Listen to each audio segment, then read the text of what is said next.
Puerto Rico is $70 billion in debt and unable to pay.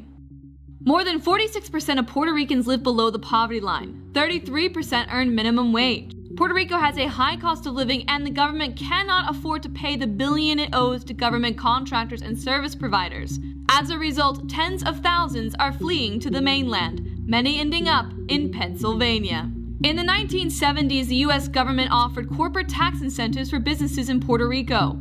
That made it a hub for pharmaceutical and manufacturing industries. Business boomed. But in 1996, the U.S. Congress began phasing out the incentives, finishing 10 years later. When the incentives left, the corporations left too. The Puerto Rican government borrowed heavily to offset falling revenues and maintain basic services.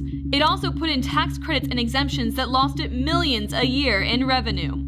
The government continuously spent more than it collected in taxes. Now the territory owes $70 billion to creditors. It also hasn't paid $43 billion in public pension obligations. And it can't declare bankruptcy or restructure its debt without approval from Congress, because it is a territory and not a state. Puerto Rico has asked for permission, but Congress is divided on how to handle the issue. Republicans are demanding fiscal reforms and congressional oversight of the process, while Democrats are campaigning to give Puerto Rico greater powers to let it declare bankruptcy on its own. But as the debate continues, Puerto Rico is facing a hard deadline.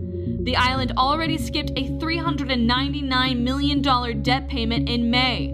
On July 1st, there is a $2 billion debt payment due, and Puerto Rico has no way to pay it.